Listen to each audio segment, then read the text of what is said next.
Hi, this is Phil, and I'm here to tell you all about the Capes and Lunatics Patreon. Get early access to all of our interviews, including the monthly Chichester chats with writer and comic book legend DG Chichester, new episodes of classic Capes and Lunatics shows, including The Quantum Zone, This, That, or the Third, and many, many more specials, all completely uncensored. Access starts for $3 a month, full video when you pledge $5 a month. Check out the link in our show notes or go to patreon.com/capesandlunatics. Hope to see you there.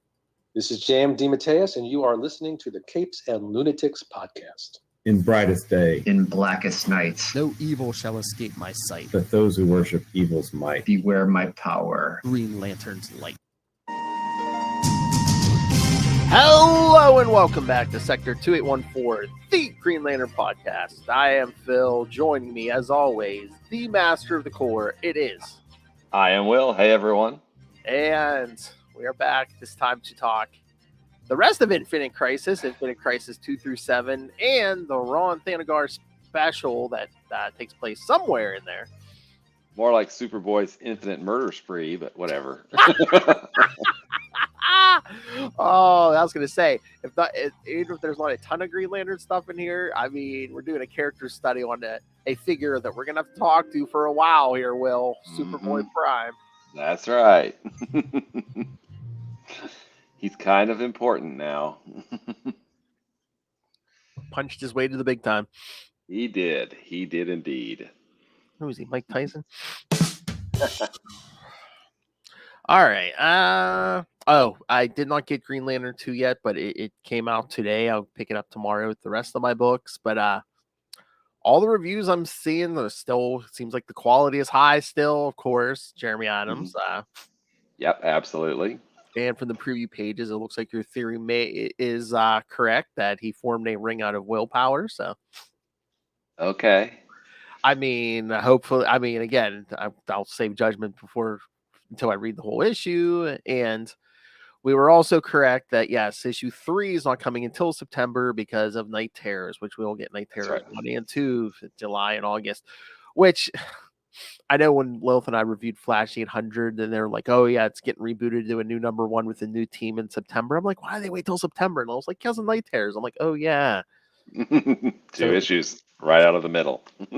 So I don't know. What do you think, Will? Should they have waited till September to give us a new #1? Or is it better to do 1, 2, and then take that 2 months and do Night Terrors and then come back with 3? This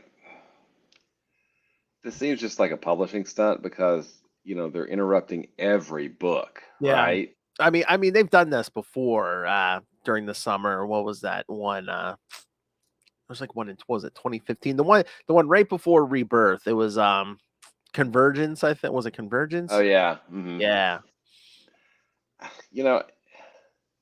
It feels like to me. It feels like someone wants to take a summer vacation.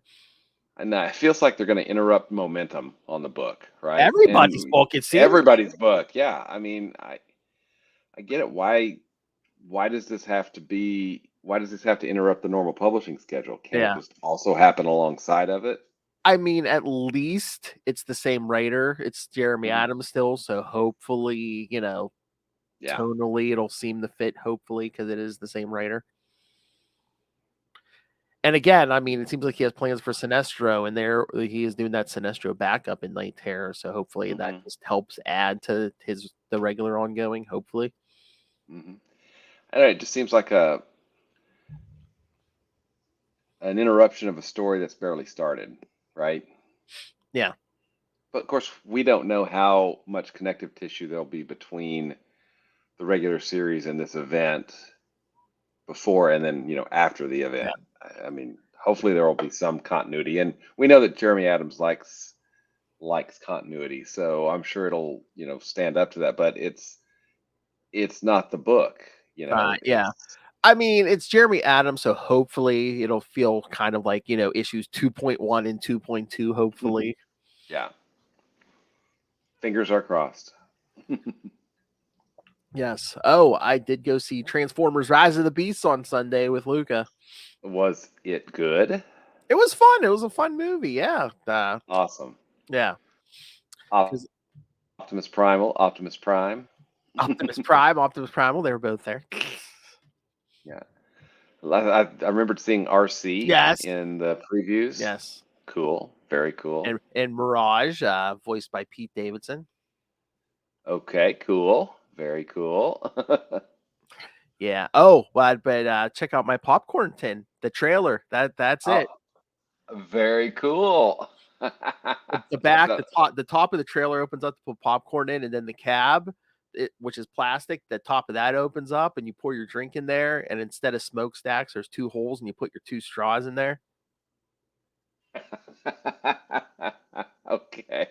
You didn't do that though, did you? No, I didn't put anything in there. No, because they give it to you in the bag. I'm like, boy, I told Luke, I'm like, boy, we're not putting nothing in this. It's gonna be a collector's item.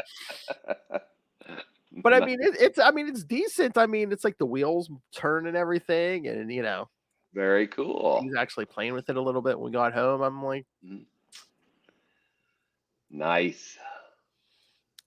it was expensive, but I was making memories with my son. Damn it. Priceless. Yes. Thank you, William. Priceless. Oh, did you? I think it's this week. Yeah, Star Trek: Strange New Worlds season 2 starts. Oh, it does this week? I believe so. Yes. What day? Let me see. It's Thursday, maybe? It's either tomorrow or Thursday. Let me double check here. Tomorrow. Oh, no. I'm sorry. Thursday. It is Thursday. Thursday. Yeah. Awesome. Yes. So. Yeah, a lot of us been waiting for that. You, me, Lilith. Yeah. It's a really, really good show. Heck yeah. Once again, 10 episodes? You. Darn it. I want more. Oh, but did you see there? I think they said they already renewed it for season 3. So. Oh, well, awesome. Very awesome. It's like, come on. Yeah. It's kind of a hit. I would assume the ratings are good. I mean, the word of mouth is all I see is good stuff. So. Mm-hmm. Yep, absolutely. And I guess we're going to be getting a series with 7 and. Oh, hopefully, eventually, Picard's son. Yeah, hopefully. Yeah. I mean, they seem to be setting it up for one. So everyone's screaming for it. So I don't know why they wouldn't. You always have cameo. I mean, you could always have cameos by that Next Generation cast here and there because spoilers, they all live. So. And Deep Space Nine. And Voyager. And Voyager. I mean, you got 7 and 9. That's your built-in excuse to bring anybody from Voyager in. We saw Tuvok kind of in the Picard season 3. Come on. Well, we did see him at the end there, right? Yes. Absolutely. Although I don't think they kept the original molds for his ears because they look kind of different. Well, he's getting older, That's true. When he wasn't. When a Vulcan gets over 100, 125, yeah. The ears just, yeah, whatever.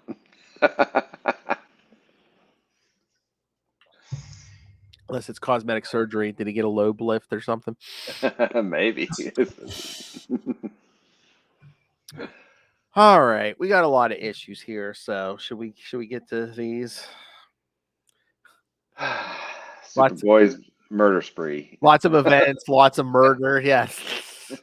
Lots of mayhem. And then I'm trying to remember. I didn't read it in the order. The Infinite Crisis special, the Rann-Thanagar one. That takes place between 4 and 5, issue 4 and 5. Yeah, I read it at the end. I should have read it between 4 and 5, but I read it at the end. Yeah, I read it last, a couple episodes back when we did the Rann-Thanagar miniseries. So yeah, but I'm trying to remember at the end. I thought it said continued in Infinite Crisis 5. So. All right, are we ready? Let's do it, man. All right. Infinite Crisis number 2, January 2006. The Survivors. I guess there were some. Maybe just a few, right? Yes, writer Jeff Johns, penciler Phil Jimenez, inkers Andy Lanning, Norm Rapland, Marlo Alquiza, Larry Strucker, colorists Jeremy Cox and Guy Major, letterer Nick J. Napolitano, and editors Jeannie Schaefer and Eddie Berganza. I do want to point out the irony of the fact that what Superboy wanted is what we have now. The multiverse. Yes. Yeah. Well, he wanted his planet, which Yeah. Which he does get sent back there. like right at the end of like death metal. So yeah, it's a while, but he Yes. eventually gets there. Yes. Yeah. Okay. Don't worry, we're plenty of time to talk about Superboy. Don't worry. Even though it has nothing to do with Green Lanterns, we should just cover that issue when we get there, just so we, Will could be like, finally, he's gone. He's gone. Connor Kent. Yes. We actually have already covered his return from the dead. Yes. That was in Legion of Three Worlds, Final Crisis, Legion of Three Worlds. Kids. Last September when Lilith took her break.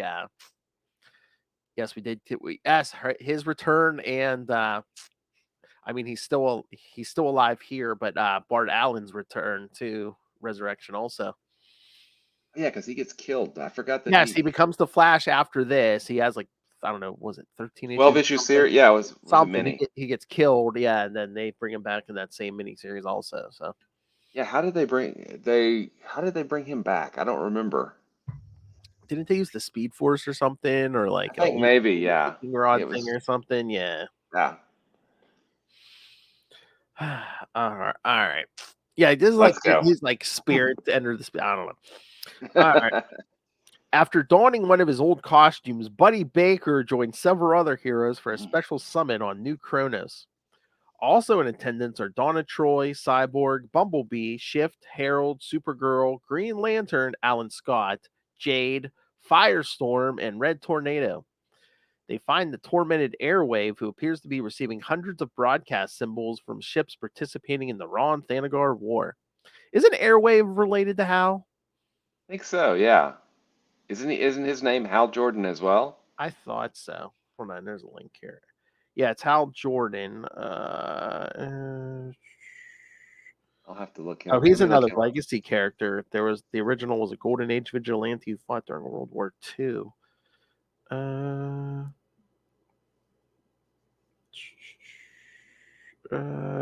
trying to. What telling me? Yeah, no, he's basically a legacy hero. Yeah, because his father was the original, and then his mother took up the name to bring the father's killer to justice. Right, somebody's killer to justice. Yeah, Harold Jordan would eventually become Airwave in the modern era. This name was been associated with the All-Star Squadron, the Captains of Industry, and the Justice Society of America. Oh, but he was first created in first showed up in Detective Comics 60 in 1942. So I mean, at least with the original Airwave, I guess. Larry Jordan was the original, I guess. But yeah, it's not saying anything about being related to Hal, but I swear I thought I saw something somewhere that maybe he was related to Hal Jordan. I thought it was like a nephew or something. Something, yeah. I'm sure they. On Earth, Power Girl fights against members of the Society. Though powerful, she is outnumbered and finds herself locked in the crushing grip of Giganta. Suddenly, a red and blue blur streaks across the sky, toppling Giganta and destroying the robotic Mr. Atom. When Power Girl looks up, she is shocked to discover her true cousin, the Superman of Earth 2, hovering above her. All right, and hold on, gotta get a drop ready here. In Gotham City, Lex Luthor conducts a meeting with other members of the Society. He needs a member of the Marvel family in order to construct a mind-wiping machine. Unable to acquire Earth's mightiest mortal, Luthor decides to set his sights on Black Adam. What the other members of the Society fail to realize is that this is not the true Lex Luthor. The real Luthor is trudging across the Arctic North wearing one of his war suits. He doesn't understand why he is here. Power Girl and her cousin fly to the North Pole, where Superman has constructed a facsimile of his old secret sanctuary from Earth 2. There she meets the three other survivors of the first crisis: Alexander Luthor of Earth 3, Superboy of Earth Prime, and Lois Lane of Earth 2. Alex explains that like they, Power Girl is a survivor of her native dimension. When the multiverse ceased to exist at the conclusion of the first crisis, Power Girl somehow fell through the cracks and emerged on the newly rebooted Earth dimension. Power Girl has no memory of her time on Earth 2 until she touches Lois's hand, and suddenly her mind is awash with a flood of memories. On Earth's moon, Booster Gold and Skeets arrive in the ruins of the JLA Watchtower after a time-jumping excursion. Booster is searching for a very important item, the Blue Beetle Scarab. Hmm. Back in Gotham, the Joker, keep an eye on him, kids. The Joker has a deadly encounter with the Royal Flush Gang at the Flying Pig Casino. Having failed to win himself a place on the team, the Joker shows his displeasure by slaughtering the entire group. That's our Joker. That's right.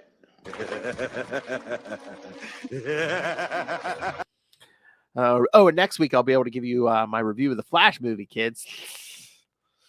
Nice. Featuring Mr. Michael Keaton.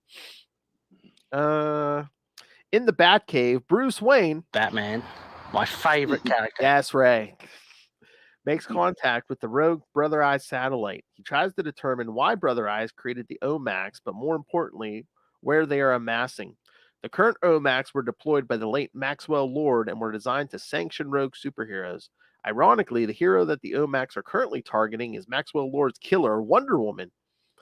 On Themyscira, Wonder Woman, Artemis, and the combined might of both the Amazons of Themyscira and Bonham Migdal fight valiantly to defend themselves from an army of OMAX. Back at the secret sanctuary, Superman explains to Power Girl that Lois is dying. He further tells her that the reality that emerged following the crisis is dark and corrupted. The only way to save reality as well as Lois is to bring back Earth 2.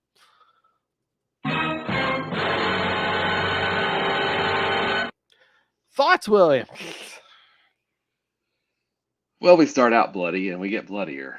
Yes. Was this when does the Seven Soldiers of Victory, is that next issue that they all get killed? I can't remember. It might be. Phantom Girl, the Ray, Uncle Sam, Human Bomb, all those guys. I think they die in the next one, maybe. I don't know. Yeah, again, I read most of these in one sitting, so it's kind of blurring together for me. Oh yeah, and then, Earth 2 Superman says this is like Earth 1, but kind of technically it isn't, because even it says here, there are different details, like Superman and Wonder Woman got completely rebooted and stuff, and yeah. Yep.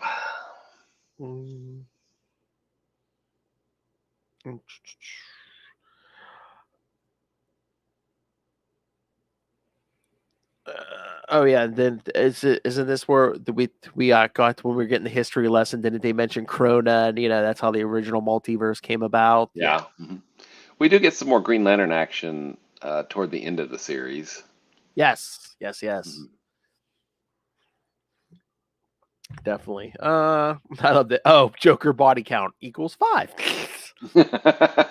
Oh, there's a Joker body count. Okay. Maybe we'll get a Superboy Prime body count after number 4, I guess. Too bad we don't have we should have had a counter on the screen just to keep hitting the counter every time Superboy ding, Prime kills. You ever see that South Park episode where they kept the count every time they said shit? No, I haven't seen that. Ding, ding, ding, ding, ding. Oh, that's what we need. But yeah, lots of setup here, and all right, we kind of got a plot. It's like, yes, they're trying to bring back Earth 2 and a mind wiping machine. Yeah. I mean, and we get we do see a lot of familiar Earths in like issue 6, I think, 5 or 6, somewhere in there, right? Yeah, I think. Oh yeah, here's all the miniseries. There was Villains United, the OMAC Project, Rann-Thanagar War, which we covered, and Day of Vengeance. Mm-hmm. Oh yes, our old friend the Spectre. I mean, mine is Hal Jordan, but our old friend the Spectre shows up in here too. Exactly, and gets a new host eventually. All right. Any other thoughts on this, or shall we move on? Let's move on, shall we? Yes. But yeah, oh yeah, George Perez cover and variant by Jim Lee. So once again, yeah, they know what they're. Yeah, exactly. They know what sells, kids. All right, Infinite Crisis number 3 from February 2006. Yeah, I think the team. Pencilers, Phil Jimenez and George Perez. So Yes. bringing out the big gun here, kids. I think everyone else is pretty much the same here. Divine Intervention. As the battle rages between the heroes of Atlantis and their enemies, the Spectre emerges in destructive fury against both friend and foe. The battle between the Amazons on Paradise Island and the Omax does not go well as their forces are totally overwhelmed, with Wonder Woman making the hard choice that the Amazons must leave this realm of existence by the protection of the gods. The gathered heroes of New Kronos arrive at the center of the universe where they deal with a powerful maelstrom as well as the warring Thanagarian and Ronian ships in that vicinity. Superman comes to the help of the Shadow Pact in El Paso, Texas, while Jaime Reyes finds the Blue Beetle Scarab. Wally West rushes off as the Flash to deal with a super tornado in Kansas City.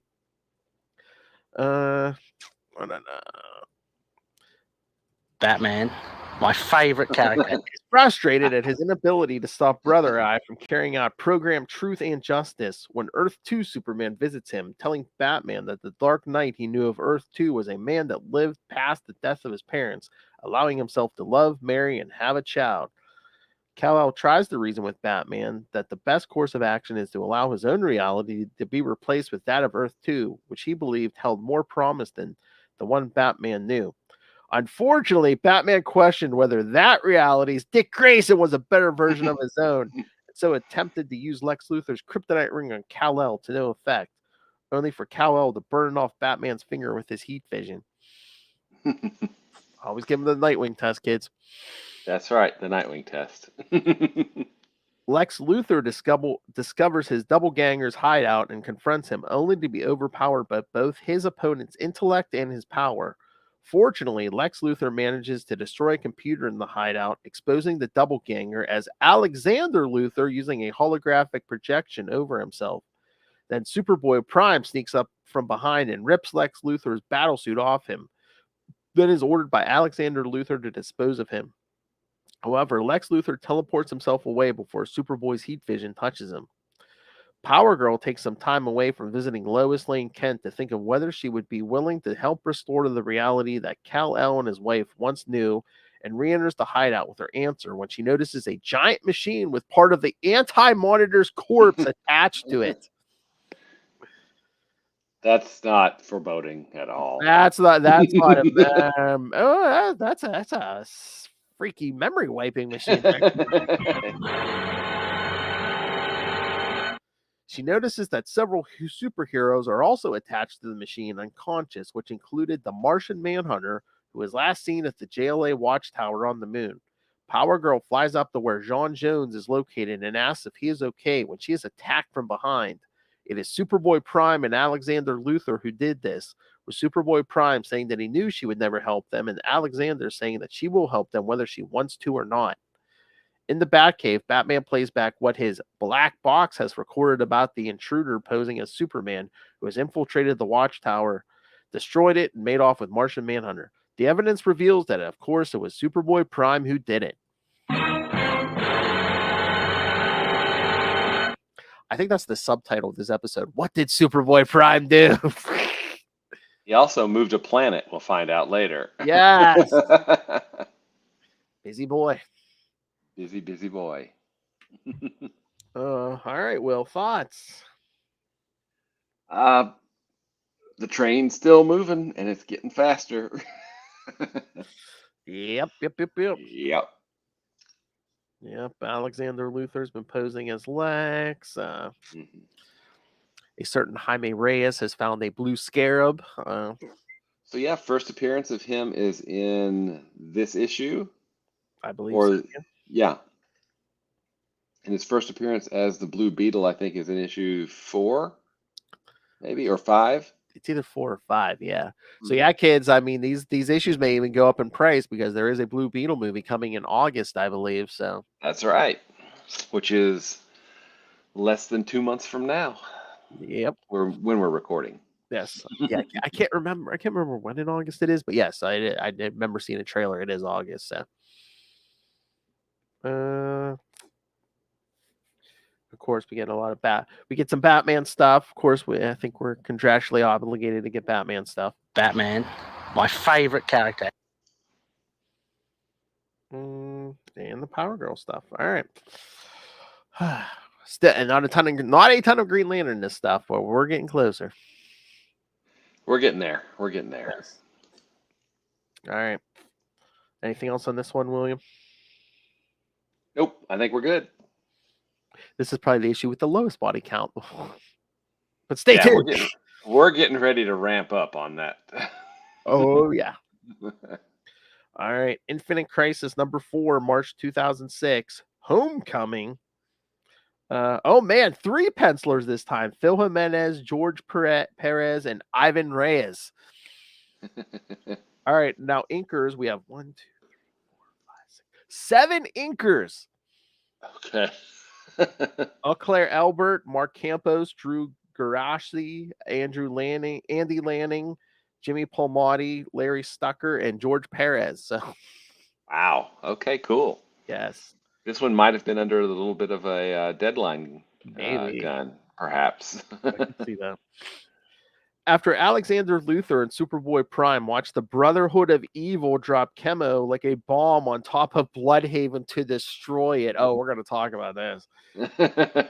Luthor turns his attention to Power Girl, who is now strapped to the giant machine she discovers to reveal to her that he and Superboy Prime have been manipulating things for quite some time, causing the Rann-Thanagar War, causing the Spectre to destroy all magic-based super beings, using the secret society of supervillains to gather heroes for the machine, reprogramming Brother Eye in the army of Omax, and gathering the corpse of the Anti-Monitor for the machine itself. Luthor zaps Power Girl until she is silent, and then lets Superboy Prime go deal with Connor Kent.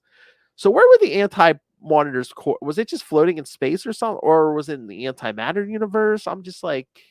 I don't know. I'm trying to remember where that final battle was. Crisis on Infinite Earths number 12. Was it 11 or 12? I'm pretty sure it was 12. Because Okay.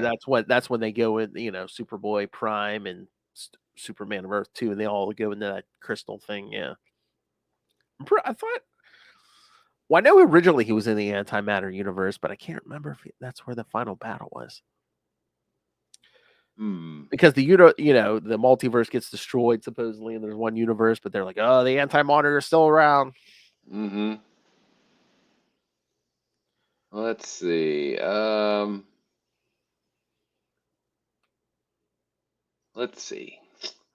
Blah blah blah. The Anti-Monitor's remains were used as part of a tuning fork. Okay. It doesn't say where he got them. Yeah. Again, who knows? Yeah, who knows? I thought he blew up at the end or something. Oh wait, it says here that but he met his final and ultimate demise as Superman 2 shattered him into molecules of incoherent energy. Yes. He did truly die in this last attempt of murder and is only remembered by those who were at the dawn of time and or the battle of the antimatter universe. Even though he died, it was too late for any of the remaining people to return to Earth, so they went to an alternate dimension and stayed there for years with Lois of Earth 2. Yes. So, Okay. and of course, yes, Alexander Luthor and Superboy Prime were there, so yes, they would remember. Yeah. Mm-hmm. And again, after a while, a lot of them don't even, well, I should say a lot of them don't remember the multiverse, but they do remember that final battle with the Anti-Monitor. Mm-hmm. Well, Yeah. it's so weird. They all remember Barry Allen dying, but they don't even remember there was a Supergirl at that point. It's Yeah. Outside the destruction of Bloodhaven, Batman contacts Nightwing, my favorite character, to get his help and show him what his black box has recorded regarding the destruction of the Watchtower, to tell him that a Superman is in league with a Luthor and a Superboy for the purpose of saving somebody he loves. Nightwing decides to go to Titan's Tower to get the team's help. In El Paso, Texas, Booster Gold visits Jaime Reyes in his bedroom in order to find out where the Blue Beetle Scarab is. Skeets detects that the Scarab has somehow fused itself to the young man's spine, meaning there's no way to extract it from him. In Smallville, Superboy Prime lands at the Kent's residence to talk to Connor Kent, who doesn't believe Superboy Prime is who he says he is. This instantly turns into a fight that spreads across the whole town, with Connor Kent on the ropes until the Doom Patrol, the Teen Titans, and the Justice Society show up to overpower the Kryptonian. Strap in, kids. Superboy Prime tries to reason with them that he's not the bad guy when he accidentally knocks Panther's head off and also kills a few other Titans members in order to get them to stop. Soon, the two Flashes and Kid Flash show up to take Superboy Prime away into the Speed Force, only for Jake Garrick to weaken and Wally West to be pulled into another dimension where he draws his wife Linda Park and his two children into. Kid Flash is left alone to deal with the insults of Superboy Prime until Barry Allen, Johnny Quick, and Max Mercury show up to give the young speedster a hand, pushing the Kryptonian further and further into the Speed Force until it is now gone. Okay, I have a question. Yes, sir. Barry Allen hadn't come back yet, had he? Or had No, but I'm guessing he's basically in Speed Force heaven. So that's what. Okay. Because I think that's how he comes back in Final Crisis. So it's like he pops out of the Speed Force. Yeah. Okay.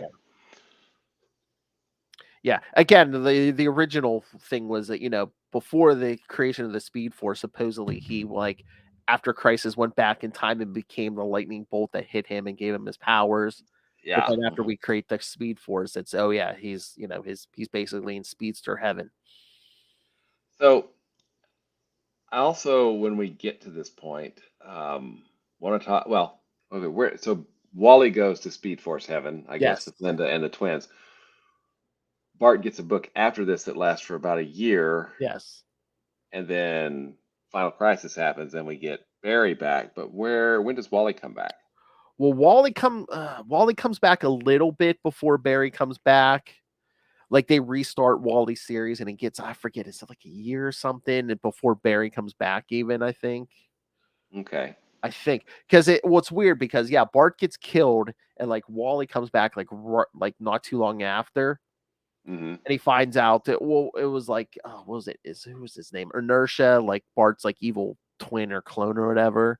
Basically put the rogues up to killing him, and Wally finds out, and that there's a one-shot special before Wally gets his book back where he tracks down Inertia and he's like I'm not gonna kill you, but he basically steals all his speed and sticks him in the Flash Museum. He's like, yeah, you can't move. He's like, it'll take you 1,000 years to blink or something like that. And he's like, he just sits him in front, so all Inertia can see is a statue of Bart. He's like you're just gonna sit here forever and just stare at the kid you murdered.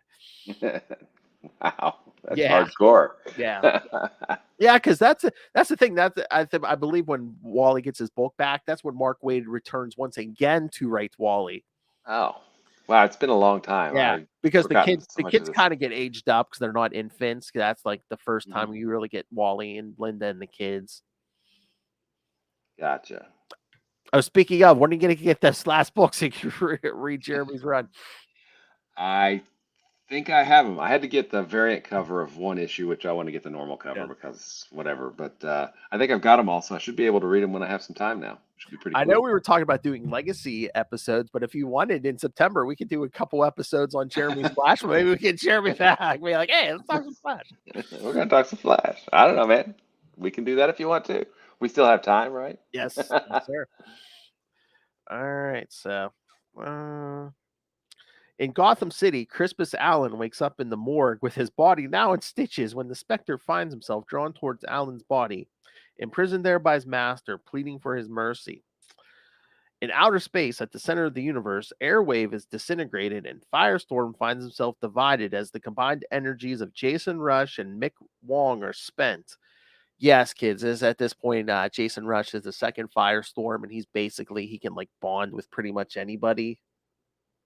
But I think he has to watch because if he stays too long with someone, he can like basically burn them out.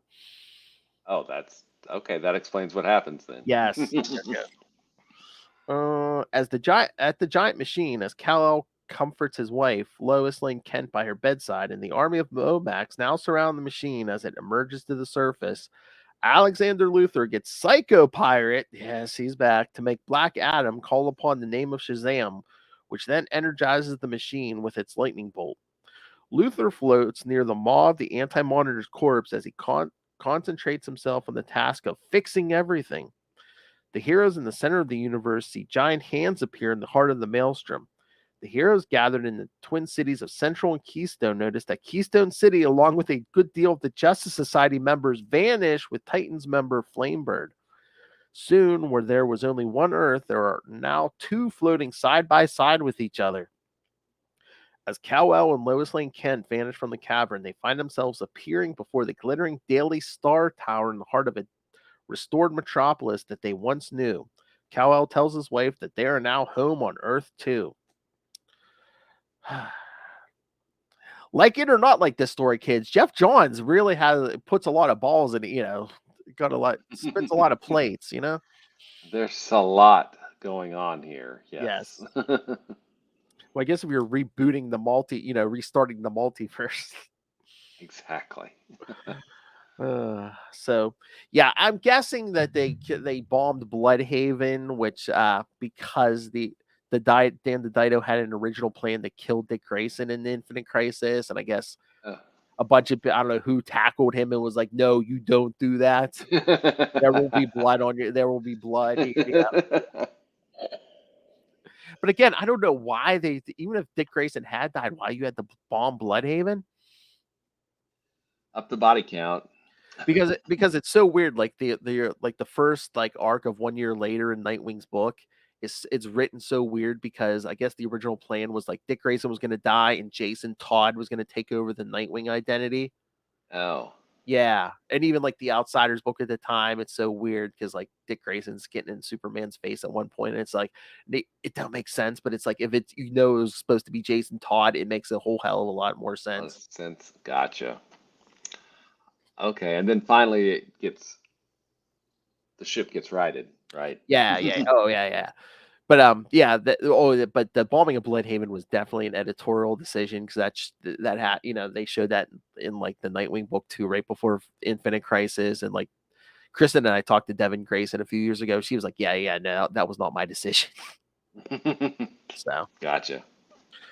all right. What else? Oh yeah, the Psycho Pirate. We get Psycho Pirate back. Another person who remembers pre-crisis. Uh-huh. All right. Any other thoughts on this, William? Nope. Let's keep on moving and grooving. Because I think this is where we get the Rann-Thanagar special, right? Wait, we just we've did got 4, so 4. Okay, yeah. All right, so this should be the point, kids, where we get to the Infinite Crisis special, Rann-Thanagar War #1, April 2006, Hands of Fate, and just like that miniseries written by Dave Gibbons, penciler Ivan Reyes and Joe Prado, inkers Mark Campos, Eau Claire Albert, and Michael Baer, colors Nathan Eyring and John Calise, letterer Pat Brousseau, and editors Michael Siglane and Peter Tomasi. In the Polaris galaxy of Sector 2682, Donna Troy is leading a number of superheroes from Earth, the Green Lantern Corps, and Legion to stop the storm that is going on in the center of the universe being caused by a giant pair of human hands. As well as that, they're trying to stop the war that has been going on between the forces of Rann and Thanagar, since Rann was mysteriously brought into Thanagar's orbit, which caused its destruction and forced the entire Thanagarian race to migrate to Rann, where war broke out between the two races. Right now, the heroes of Rann, Adam Strange, and the heroes of Thanagar, Hawkgirl and Hawkman, believe that Onamar Sin, the one who was initially suspected of starting the Rann-Thanagar War, has returned. but Adam doesn't believe so. He thinks this is something completely new. As Legion is coordinating with New Kronos on how to counter the energy waves that are coming from the storm, the Ronians have just discovered that their calculations into the reason why Rann was brought into Thanagar's orbit were wrong, and that there was something else that triggered it. Meanwhile, on a Thanagarian ship, we see Blackfire, Starfire's sister, talking with the commander of the Thanagarian fleet and convinces him that the Ronians are responsible for the war, as well as to continue the attack on the Ronian ships. As the two sides resume their battle, the Earth heroes try to get into the battle to try to separate the two fleets from annihilating each other in the storm in order to unite them against the real threat of the energy hands causing the storm. As that's happening, Adam gets a transmission from Tygor that his sensors have picked up an energy wave heading towards them from the storm. As the energy wave hits, dozens of ships on both sides of the war are destroyed, which forces the Thanagarian fleet to disengage from the battle and to retreat in order to escape the energy waves. Blackfire tries to stop him by saying that it is part of the Ronians' plan against them and is even willing to go out and lead the Thanagarians in the battle. The Earth heroes try to protect themselves against the debris coming from the destroyed ships, but Donna is nearly struck by one of the energy waves when she's rescued by her ex-boyfriend, Green Lantern Kal Rayner. Here we go. Instead of thanking him, Donna just tells him that she can take care of herself. Jade convinces Kal that she's a good leader, but the responsibility is heavy on her, which leads him to just shut up and continue the mission. Meanwhile, on New Kronos, Cyborg and the others are trying to fix their shields when they notice that the Thanagarian fleet is leaving the battle. As that's happening, Adam, the Hawks, Kilowog, and Telepath are trying to figure out what the hands are, and they realize they're human hands when they're interrupted by Tygor, who tells them that he's found something that could potentially end the war. And Kilowog gets a call from Salak, who tells him that he should head to Thanagar and have Kal stay and help out in the battle. As the two groups break off, Donna tells Starfire to maintain a perimeter around the Ronian fleet, while Supergirl and Red Tornado do the same with the Thanagarian fleet, while having the heroes at New Kronos try to set up a conference with the leaders of Rann and Thanagar to end the war, which leaves Kal and Jade to deal with the hands. Adam and the Hawks meet up with Tygor, who leads them to a gravitational nexus where the debris has collected. He tells them that the old Omega ship collided with a stray Thanagarian surveillance satellite, and that the reason why he's called them here is because the satellite has footage that goes back to right before Thanagar was destroyed. As they see the destruction of Rann, it's all connected, kids. They notice a blur, which makes Adam relay the information to Sardath. Blackfire, meanwhile, is told that they have intercepted a transmission to the Ronian High Command from the Thanagarian satellite. As they're watching, they see the blur again, and they manage to freeze it, and they see a Superboy moving Rann with his bare hands. Now that Sardath has seen it, he realizes that the calculations now make sense and that Thanagar can no longer blame Rann for its destruction. Blackfire, who just saw the same images, tells the captain of a Tamaranian ship to attack them and destroy the satellite. They attack and manage to destroy the satellite, thus destroying all the evidence of the war's beginning. Meanwhile, on the dead planet of Thanagar, Kilowog, Alan, and Telepath notice a few Thanagarian ships heading down to the planet. A squad of Thanagarians come out of the ship in peace and tell them that they are loyal Thanagarians and that their leader is being seduced by a Tamaranian witch. Both Telepath and Kilowog confirm that they are telling the truth when Telepath gets a telepathic message from Kal for Alan. It's about his daughter Jenny and that he's needed back in space. Right after Alan leaves, the Thanagarians pick up an energy signal. They have detected Zeta beam activity near their location. There are Ranians on Thanagar, and before they can get back in their ships and head for battle, Kilowog tells them to stop and let the Green Lantern Corps handle the situation. When Kilowog gets to the source, they find Adam, Tygor, and the Hawks there. They're trying to find proof that there was an outside force that caused Thanagar's destruction. They manage to find a pair of handprints that prove that Rann is innocent in starting the war. At New Kronos, the Grand Moff is told that Thanagarian scientists and Legion confirm that Rann was brought into Thanagar's orbit by superhuman hands, which is enough information for Sardath and the Grand Moff to agree to an end to hostilities, essentially ending the Rann-Thanagarian War. As Cal and Jade head towards the hands, they find out that the hands are pure energy being led by an intelligence, and they must try to stop the flow of energy being launched by the storm and using their Green Lantern power back on the hands to try and figure out where it's coming from and making it withdraw. Hold on. Lost my place.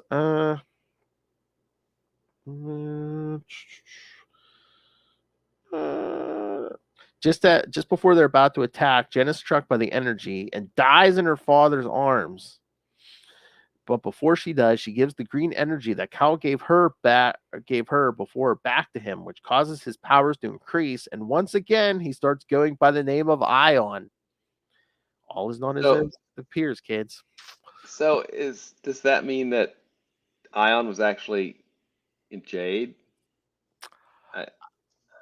I mean, later on we're gonna get more into this, Will, because okay, I'd I don't forgotten this. remember. There is a note, yeah. Meanwhile, in Oa, the Guardians of the Universe have been watching the events going on in the Polaris Galaxy, including Cal's transformation. Ganthet tells the other Lanterns that, like before, when Cal first transformed into Ion, they have no choice but to monitor his abilities and that their great purpose must be fulfilled. Now that the Ronnians and Thanagarians have stopped fighting each other, they are now able to concentrate on the real threat, the energy hands.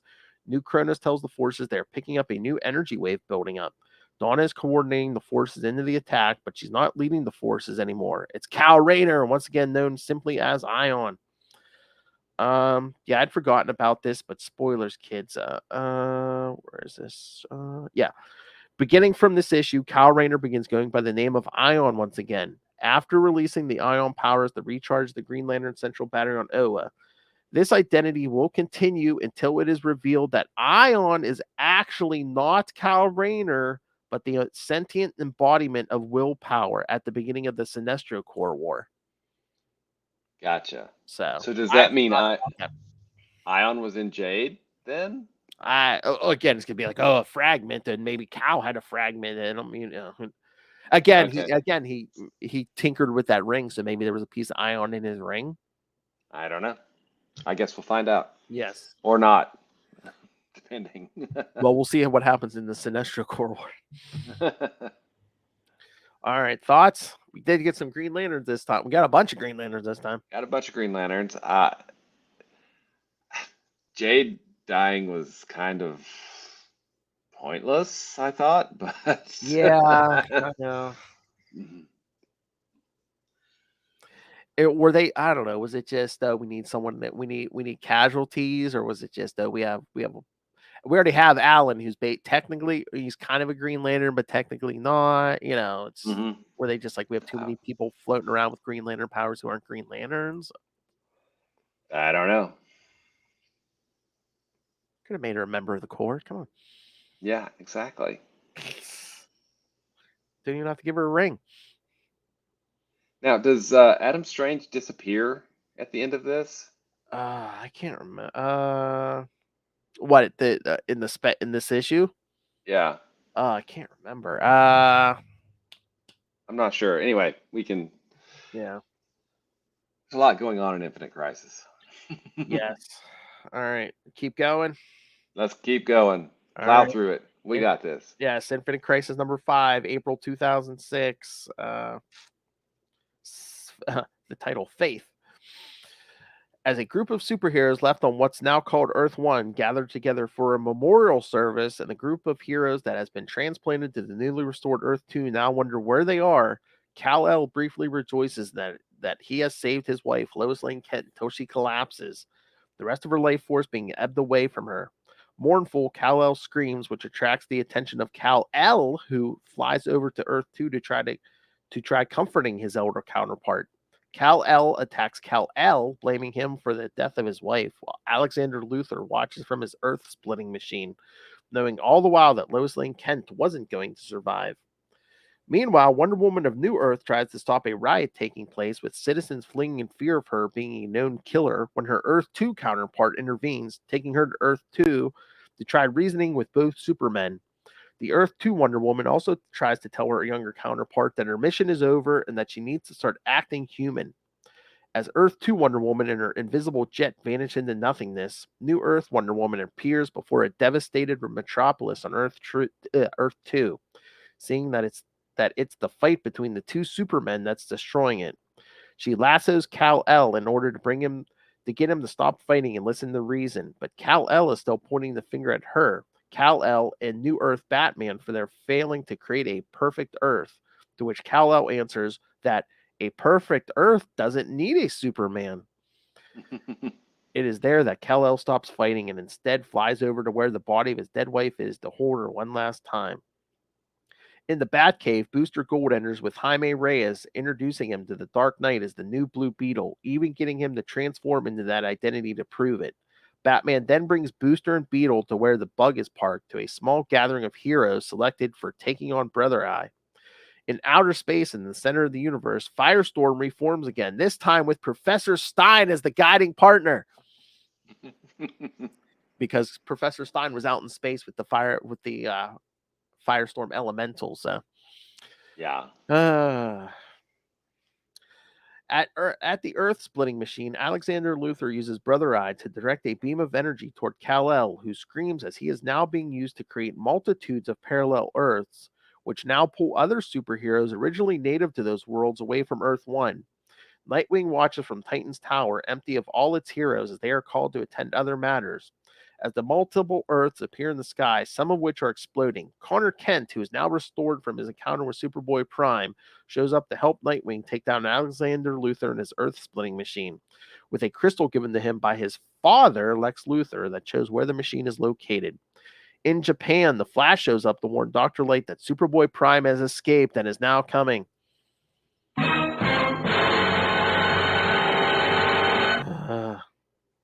I forget if it was this issue or the next one. It was interesting where it's like, where Alexander Luthor says, if the multiverse had existed, Kyle Rayner and a bunch of other people would have come from, what was it, Earth 8 or something? Or something like that, yeah. Yeah, it was like Kyle Rayner, Helena Bertinelli, and there was like one or two other ones, yeah. Yeah, I can't remember the other ones, but yeah, he would have been on his own Earth. Mm-hmm.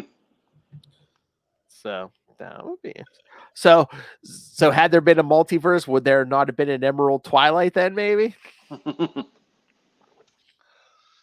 The person who's most responsible for undoing the effects of that, I guess, is saying so because he's the writer of this. Yes.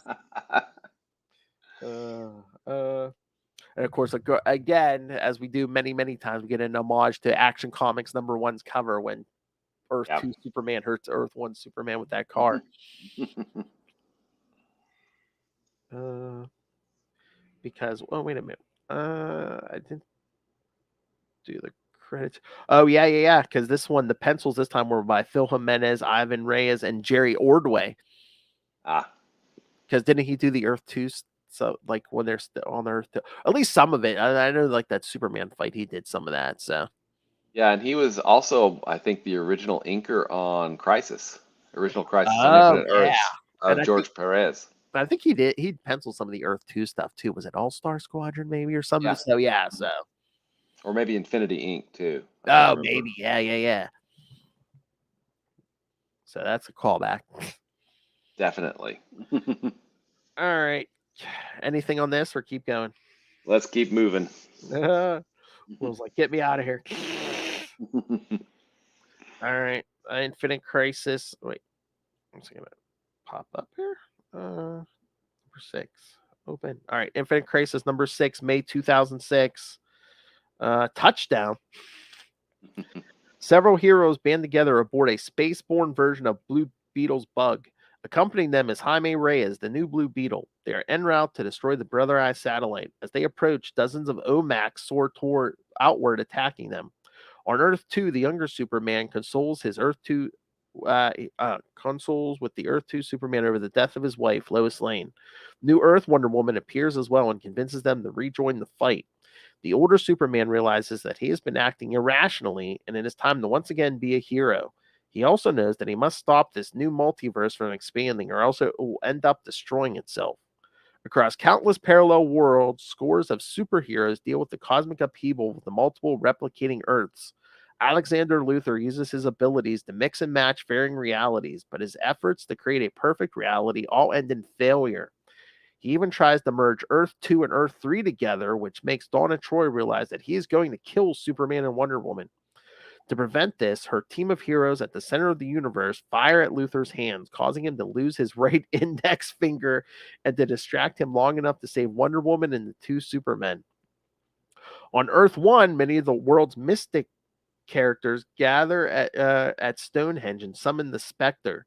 The Spectre is tethered to a former Gotham City Police Department detective named Crispus Allen.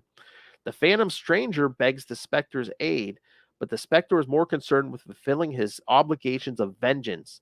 He arbitrarily kills Deborah Darnell, the new Star Sapphire. Okay. So, what is the story with that? With the new Star Sapphire that's not Carol Ferris?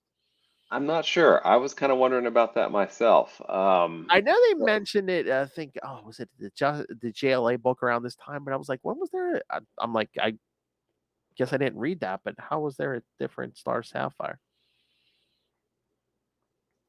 Let's see. Okay, here. I was trying to see if there's a link here. Originating from the planet selected by to be their queen. On Earth, she took the name Deborah Darnell and gained employment as a stewardess in Ferris Air to get close to Carol and obtain the location of the gem. So, originating from the planet Pandini, Ramoni Notra was selected by the Zamarans to be their queen after the honor was fused by the Earthwoman Carol Ferris. After being given one of the 5 Star Sapphire gems and knowledge of the other 4, on Earth she took the name, surprisingly still, she could often date the hero known as Captain Comet. For some time, her whereabouts run until she was found by Despero.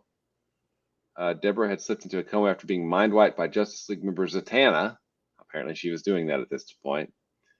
Participated in an assault on the Justice League with others and had their memories erased. The group was defeated and mind-wiped. Deborah was not seen again until the event known as the Infinite Crisis, when a group of magic users gathered at Stonehenge to summon the Spectre. Condemning her, the Spectre transforms Darnell into glass, I think a sapphire actually, and shatters her, effectively killing the Star Sapphire. Okay, there you go. First appearance, Secret Society of Supervillains, #1, June 1976. So. Okay. There you go. Oh, she was most likely mind wiped at the request of Hal Jordan to protect Carol Ferris. Bastard. Darn that Hal Jordan. Yeah, I guess so. She was in a coma, and then she was probably, it says she was probably revived by the Society. So just to die. Just to die, yeah. Lots of characters were brought back just to die in Infinite Crisis. Exactly. In the Arctic, Con-El, Nightwing, and Wonder Girl reach Alexander Luthor's power station. Wonder Girl begins freeing the imprisoned superheroes, who subsequently begin attacking Luthor. Black Adam brutally murders Psycho Pirates. Superboy Prime emerges with his new solar collecting armor and tries to kill Nightwing.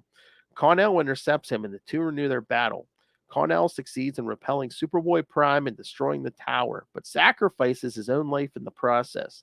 As the tower is destroyed, the multiple Earths all merge back into one single Earth. Thoughts? Whew.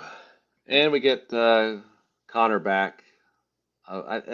Final Crisis is about a year later, isn't it? At least, yeah. Okay. I think so. Yeah. So we get he and Bart back after about it. Maybe it's 2 years because Bart has to have his series. Yeah. Although I'm trying to remember. I think they did kind of a quick turnaround after Bart died, maybe, but yeah, okay. I know they did drag the Connor thing out because Tim Drake and Wonder Girl were all mopey for a while. Yeah. Mm-hmm. Geez. The version of Wonder Woman first played by Kathy Lee Crosby in the 1974 Wonder Woman television movie can be seen in this issue. In addition, the version of Wonder Girl first portrayed by actress Deborah Winger on the 1978 Wonder Woman can also be seen. Both are shown to be heroes operating on Earth 462. Nice. Talk about your Easter eggs. Yeah. That's pretty Easter eggy. Yep. All right. Should we do the last one? Get this out of the way? You bet, man. All right. Infinite Crisis #7. If my link ever opens. All right. All right. June 2006. Finale. Oh, 4 pencilers. Phil Jimenez, George Perez, Ivan Reyes, and Joe Bennett. 1, 2, 3, 4, 5. Only 6 inkers this time. Okay, And cool, 1, cool, 2, cool. 3, 4 colorists. I think a time crunch. I'm thinking time crunch as well. Thousands of heroes and villains converge on Metropolis for a massive battle following the destruction of the Earth-splitting machine and the merging of the Earths back into one single reality. This battle was orchestrated by Alexander Luthor as a last-ditch effort to take the Earth by force. But Superboy Prime doesn't desire to have this Earth to be his home reality. He wants Earth Prime back. As he is about to kill Casey Sandsmark with his heat vision, the Flash attacks Superboy Prime. The Flash, who is revealed to be a grown-up version of Bart Allen, Kid Flash, who came back from the Speed Force wearing Barry Allen's original costume. Superboy Prime then decides on a rather radical plan to bring back his reality, to fly through Oa and destroy it, using the energy in the central power battery to create a new Big Bang that will restart everything, with him being the only hero in the new universe. The heroes who could fly attempt to follow Superboy Prime in order to stop him, but his heat vision causes Breach to explode, bringing Captain Atom back to his own reality.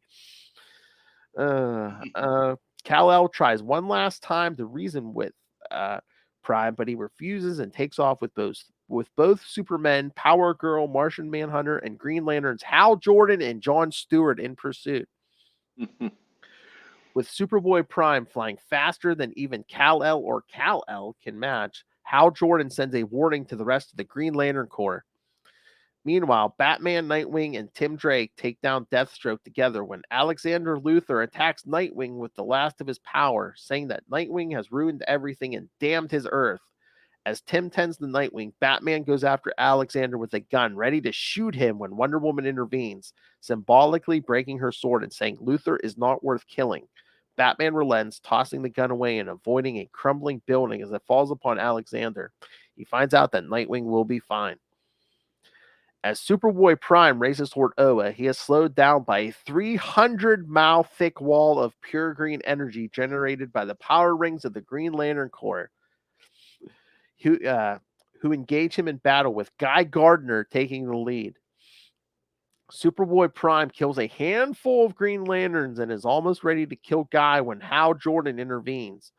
As Superboy Prime is distracted, both Supermen grab him and fly him through the remains of Krypton and then through the red sun of Krypton, which causes all 3 heroes to lose their powers and for Superboy Prime to lose his energy-storing armor. They crash land on the Green Lantern planet Mogo, where Superboy Prime kills Kal-El by pummeling him to death and almost does the same with Kal-El, saying that when Kal-El is gone, that he will be Superman. At that, Kal-El rips the S-shield off Superboy Prime's chest, saying that he will never be Superman because he has no idea of what it means to be Superman, that it isn't about power or the symbol, but about what he does with it. After Kal-El defeats Superboy Prime, the Green Lantern Corps show up to destroy the kryptonite that fell on the planet and to encase Superboy Prime in a holding casket until he is brought to Oa for imprisonment. Power Girl weeps as her Earth 2 cousin dies, fearing that she will be left alone again. But Kal-El assures her that he will always be with her even if she can't see him, for he now sees that what his wife has seen when she died.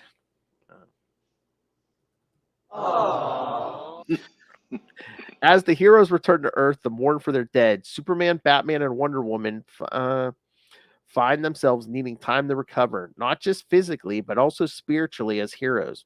As Diana flies off in her invisible jet to find out who she really is, and Batman goes on a journey with Dick Grayson and Tim Drake to rebuild Batman, Clark joins his wife Lois, realizing that even though he will need time to recharge his powers, the Earth will be in pretty good hands with enough heroes present to take care of things. Meanwhile, in rain, it's always raining in Gotham City. Alexander Luthor fumes as he reads the news stating Heroes Save Earth, celebrations globally, believing that the heroes haven't saved anything and that he will make the world a brighter place when he is attacked by a squirt of acid on his face and by the painful sting of electricity coming from a joy buzzer. It is the Joker who is looking to get his revenge for not being included in Alexander's plans. Lex Luthor also appears, stating that Alexander had underestimated him, Superman, Superboy, and that he didn't let the Joker play. As Lex Luthor watches, the Joker strikes the killing blow on his counterpart. He mockingly asks, "Now who's stupid?" As Will sits there and says, "Why couldn't the Joker have killed Superboy Prime too?" Because on Oa, Hal Jordan and Guy Gardner are heading to a memorial for the Green Lanterns recently killed and observe the special prison used to house the renegade Kryptonian. Too dangerous to be held in the science cells, the Guardians have placed Superboy Prime's cell in a junior Red Sun Eater given to them by Donna Troy to be watched by 50 Green Lanterns at all times. In his cell, the Kryptonian etches a bloody S shield on his bare chest, saying that he's been in worse places than this and he's gotten out.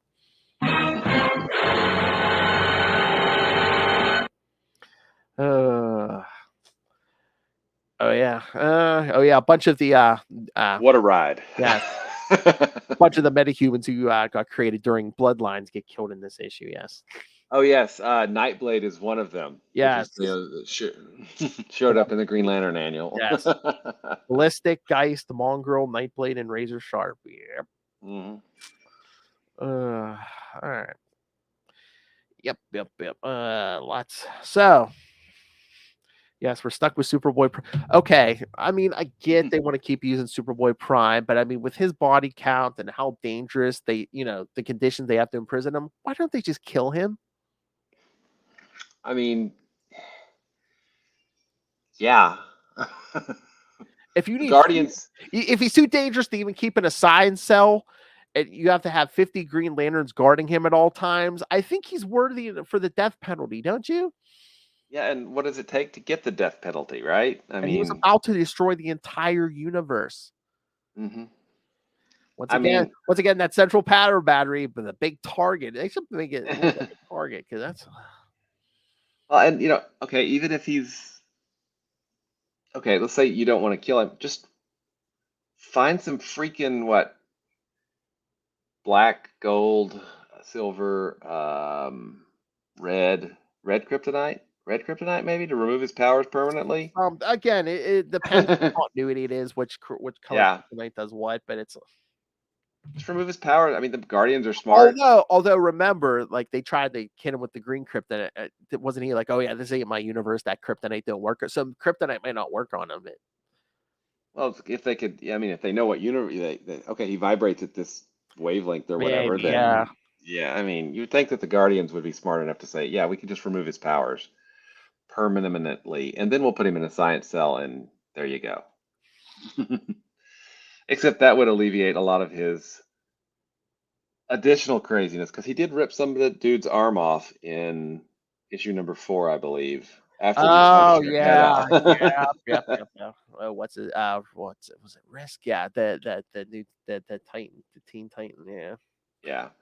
Now, I think I read 32 or 34 Green Lanterns. He killed 32 or 34 Green Lanterns. Oh God. Yeah. Let me see. Yeah. Again, he's not worried. I was gonna say, I guess you don't want to drop him in a quad like you did with Sinestro, because only bad things will happen. That didn't that worked out really not very well.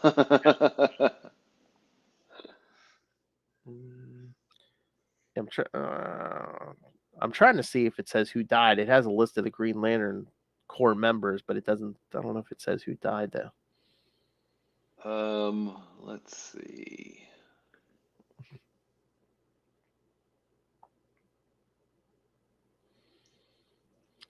Oh yeah, and again after this, we did the 1 year later. So I don't know about the Green Lantern Corps or anything, but when we do get back to the regular Green Lantern book, 1 year will have passed. So, no, wasn't it after like the Batman issue? Because yeah, I think it's after the Batman. yeah, because that might have been taking place around the same time. So,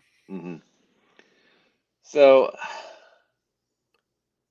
this was a big story, but I don't know, this focus on Crisis, and the multiverse is is kind of funny in retrospect because, hey, guess what? It's all back. And it's a good thing instead of it being a bad thing. Yes. um, and yeah, was it DC Metal or was it Death Metal? I know in Death Metal they basically destroyed the multiverse and brought it back, and then revealed, oh yeah, this is basically just one multiverse and an omniverse, and it's just, Okay. and that's when they kind of said, oh, anything that's ever happened in a DC comic mattered. It's all out there somewhere. So Okay. Yeah, because I remember Superboy going home, but then his parents saw what he did because they had the comics, they had the Infinite Crisis yes, comic. yes. Yeah, it was like a one shot during Death Metal. Yeah, so Yeah. Yep. but he's gonna pull a lot more crap before he gets there, kids. There is much more crap coming. And again, it's like, I mean, we got some Green Lanterns in this, like, Cal and Kilowog and Guy, but it's like, we kind of, I mean, Hal really doesn't make an appearance until issue 7. No, not really. And I'm curious, was it ever explained? Because it's a book I need to pick up. I have not done it. The Blue Beetle series. I haven't read it either, so. Because John Stewart says the Green Lantern ring is afraid of Blue Beetle. Yeah. I know supposedly that scarab is supposed to be some kind of like weapon or something, but Uh-huh. I don't know if that was, I don't know if they fully explained that or if it's just, oh yeah, this thing is so powerful and massive, it makes the rings afraid, or I don't know.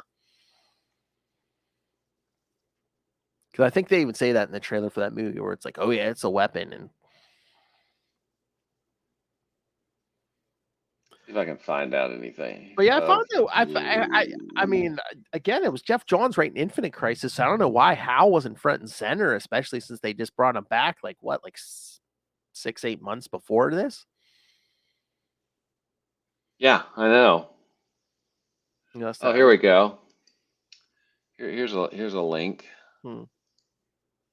This says the Blue Beetle Scarab bonded to Jaime Reyes is a Reach infiltrator scarab designed by Kaji Da. Okay. It says the Reach are a civilization of alien conquerors. It came into conflict with the Green Lantern Corps millennia ago and forced the Lanterns to a draw. Let's see. Ted Cord, the Scarab. Let's see.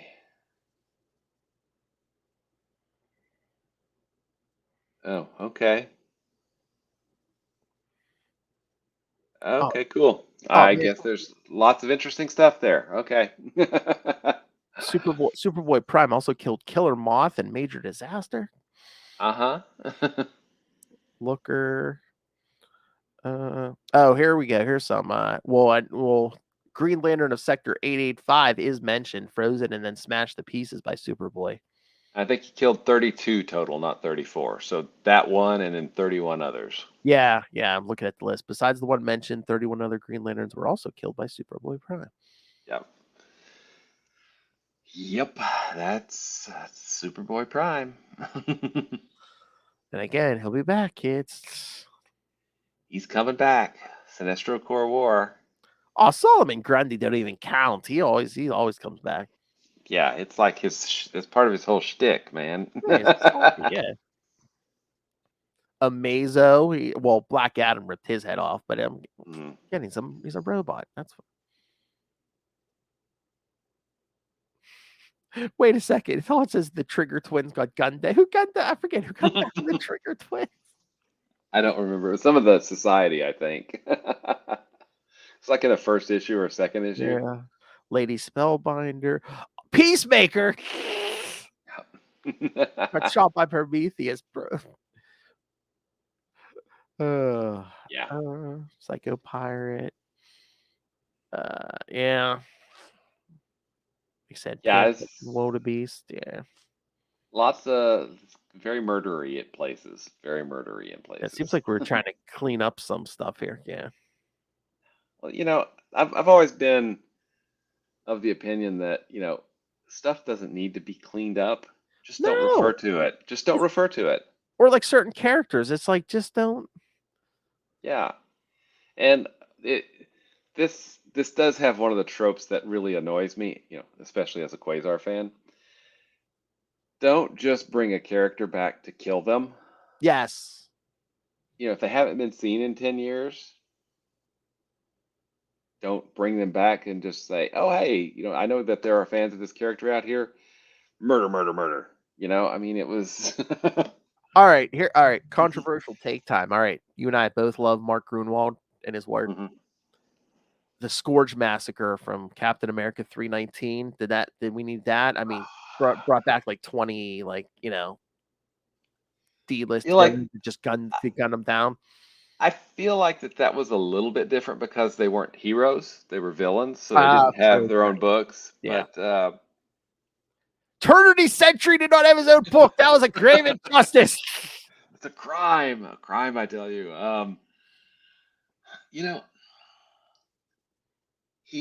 I feel like Grunwald used that. Yeah, It wasn't just and that was trappings of something; it was the story. and it was the Scourge's whole MOs, Yeah. gunning down supervillains. Yeah, Exactly. So, yeah, I mean, I get it, but yeah, I know. you Just know, it's like I mean, I get it's comics, everyone gets resurrected, but Mhm. it's just like why kill them when maybe 5-10 years down the line someone might want to play with that character. Exactly. I mean, the Seven Soldiers of Victory, right? Or the Phantom Girl, Human Bomb, Uncle Sam. You know, why not just let them be, right? Exactly. I mean, I think they wanted to show, oh, the stakes are so high, but it's like, really? You just murdered 1 million people in Bloodhaven. Exactly. I Yeah. mean, the stakes are now too abstract to really matter anymore. I mean, is this when comics really got dark? 'Cause, I mean, we murdered Bloodhaven here around this time over in Marvel. Remember how Civil War started and we blew up a town? Yeah. Hmm. Well, and you look at the stakes in Emerald. You look at Emerald Twilight. No. They destroyed Coast City, but it was all faceless people that you know. It was just they destroyed the city and all the people in it. But Yeah. I mean, I don't know. I feel like for the stakes to matter, they need to be personal, right? And Yeah. this was now you look at Superman from Earth 2 and and Lois and Luthor and their motivations are pretty personal. So I get that, but these other villains it's just chaos. It's just noise. But I mean, it's well drawn and the noise is well written. I mean, it's doing what it's supposed to do because it's supposed to be a distraction, but Yes. I feel like the distraction was a distraction. I don't know, is that a good thing or a bad thing? I don't know. I know. I mean, was there almost too much going on in these issues? I mean, especially with all the killing and stuff. Yeah, I think it's just there was just too much. I mean, and these were long issues too. Aren't these like 48 pagers or something? Maybe, but yeah, I don't know, but I think they are bigger than a normal issue. So yeah, Well, and I think especially that Rann-Thanagarian special. I know it was, yeah. yeah, and I think that Infinite Crisis kind of suffers from the same thing that the whole Rann-Thanagar War suffers from. It's just spectacle after spectacle after spectacle. It's just stuff happening and happening and happening. And Well, yeah, I mean, basically, they revealed all the point of all those miniseries was, oh, hey, Alexander Luthor and Superboy Prime were up to crap. a lot of crap. Yeah, Moving a planet around, finding the remains of the Anti-Monitor. exactly. Tricking the supervillains and capturing these heroes and stuff. Yeah. Yep. I don't know. I'm gonna say this. First off, the art was spectacular. Yes, of You know, course. Yeah, Phil Jimenez, George Perez, yeah, Ivan Reyes. yeah. I mean, and Bennett was one of the artists. Was that right? Oh, maybe. Joe Yeah, Bennett? yeah. I think so. But Jerry Ordway, at least on that Jerry one Ordway. issue. Yeah. I mean, all the inkers. I mean, Yeah. it's beautiful series, but from a story standpoint, I just don't feel like it's aged that well. You know? Yeah, again, like, is it a product of its time? Like, like that 2006 era. I mean, like I said, there was some dark stuff on both sides of the. Yeah, exactly. So I do kind of like the fact that Green Lantern was somewhat isolated from this because Mm. Johns is telling the story that he wants to tell there, and this didn't really interrupt it. You know, I mean, Yeah, I guess it helps when you write both. It's like, yeah, I don't want to interrupt yeah, what I'm doing over here. So, yeah. I'm just not gonna, and that New 52 reboot that didn't bother me at all. So yeah, I I'm really curious, to be honest. yeah. I'm curious to see how Final Crisis stands up because I don't know that I ever finished reading Final Crisis. I'm sure I have the issues. I just probably put them in a stack and I never got back to them because. I can't remember it all, but it is a different flavor because Grant Morrison. Morrison, yes. Yes. Yeah, absolutely. And then after Final Crisis, the giant crossover multiversal things stop until Dark Crisis on Infinite Earths, just this past year, right? Yeah. Yeah, well, again, we did like, after Final Crisis, what you get Blackest Night and. Oh, yeah. But we don't get, must recreate the multiverse. Yeah. Must not. But then we get, it happens in a limited series, Death Metal, right? Yeah. Yeah. But then two Flashpoint gives you New 52 then. That's right, yeah. Which is a reboot of it, but it's not that we must get all the heroes together and stop something because, whatever. But then later on we reveal, oh yeah, it wasn't just Barry Allen messing stuff up for Flashpoint. It's like, oh yeah, Dr. Manhattan had a. It's like, oh really? Dr. Manhattan stole some time. It's like, and he put it in his pocket. Pocket. The dude don't wear pants. It's true. I don't know. I don't want to know where he put it. It's in his prison purse. Okay. But yeah, I feel like comics were they kind of like a height of a dark time right now, when this was published. But I feel like at this era they were trying to one up each other, kind of. Mm-hmm. Where it's like, oh yeah, well, I'm gonna blow up a town. Oh yeah, I'm gonna blow up a bunch of towns and knock people's heads off and stuff. And I feel like for the most part, Green Lantern was isolated from that. Yeah. Although we did get, Johns, I think, did start this, militarization of the Green Lantern Corps, that persisted for well over a decade. And probably, persisted even into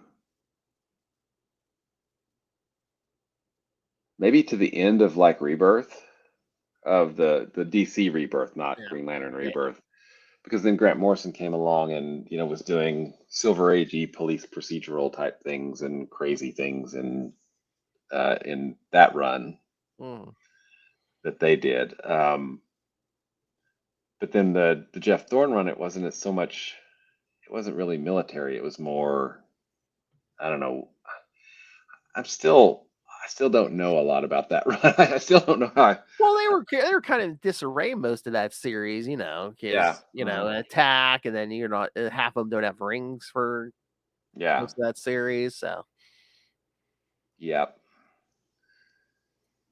And so no, I don't know. That's about all I got. I am happy that we are on the other side of the Infinite Crisis. Yes. All right. Well, Will, next week we should throw a hologram on it because it'll be for episode 125. Woohoo! We're gonna Can we go? Can we do a die cut cover? A die cut for it? Oh, I wish. You gotta do or- that. Oh. All right. So yeah, we're gonna be back to your boy. We're gonna do Green Lantern 9 through 13. So Woohoo! and then in 2 weeks we'll do Green Lantern, the first 6 issues of Green Lantern Corps, the ongoing. Nice. Mhm. And then remember that the 2 weeks after that, we'll do. We're going to split up that Ion series. So we're going to be at Ion 1 through 6, and then the week after Ion 7 through 12. So, Phil, who's that written by? oh, I know that guy. That's a good friend of our show. Will. This is Ron Mars. You are listening to the Capes and Lunatics podcast. Jeez, you're worse than Little Hellfire. All right. Nice. So yeah, kids. So yeah, send your thoughts. Lots of good Green Lantern stuff coming up here.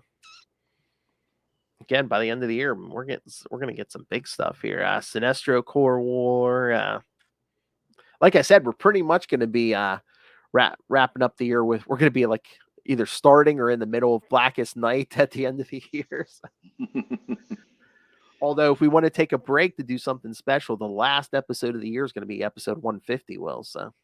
Ooh, we'll have to think on that. Yeah. Because I know we did at episode 100 we did first appearances, with Sinestro and we'll have to think on that. Yeah, so we could take a break in the middle of Blackest Night because not only is it episode 150, like I said, it's gonna be the last episode of the year. So. And Blackest Night is massive. Yeah. There's like 7 or 8 3-issue miniseries associated with it, I think. And then there's the zombie books that come back for a single issue, which I think is just brilliant. I mean, that's just brilliant. And then, of course, the main 8-issue series, plus Green Lantern Corps. Yeah. That'll only take us a while, kids. We might be in Blackest Night for a while. But then comes Brightest Day. Yes. All right, kids. So yes, went a little long here, but yes, that's Infinite Crisis for you. All right. Yep. So yes. The murders just keep on coming. That's right. Send us your thoughts on Infinite Crisis or the upcoming stuff. Once again, Hal Jordan gets paid back for that punch and from Rebirth next week. So yes, email us, kids, CapesandLunatics@gmail.com. Or call the voicemail 614-382-2737. That's 614-38-CAPES.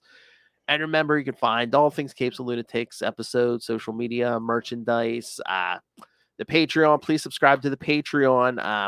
Me and Luthor are about to record the second episode of her Drunken Heroes Reborn reviews. So, yes, in a few days, we're going to record a little Hellfire getting drunk and reviewing Heroes Reborn Avengers. So, you don't want to miss that. So, yes.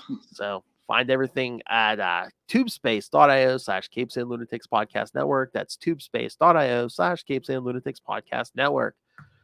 All right, Mr. Will Allred, master of the core, master of the Quantum Zone, master of Kickstarter comics, and more. Where can people find you? You can find me at Walred. That's at Gmail and Twitter and Facebook and other social media that I've probably forgotten that I set up.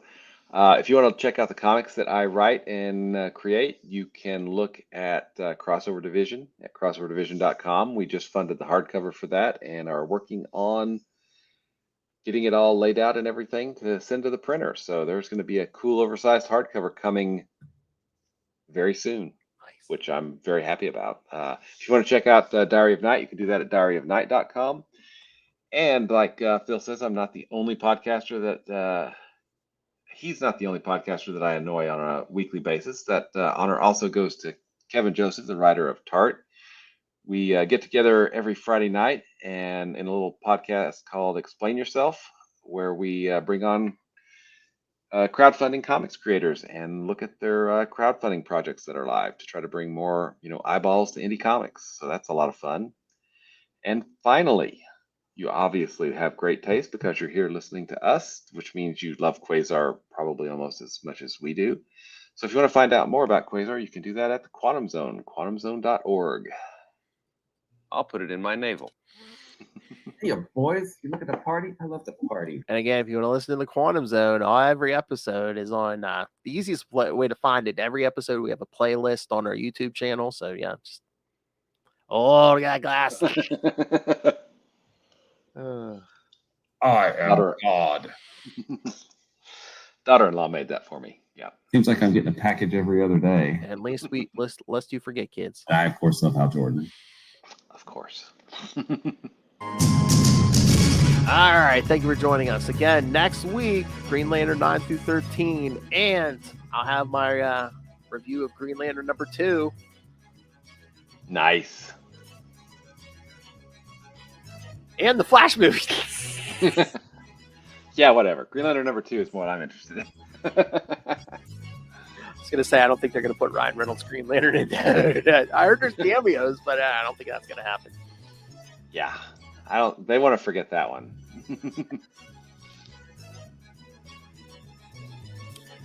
All right, kids. Come back next time. And remember, it was Superboy Prime all along. We caught him red-handed. Good night.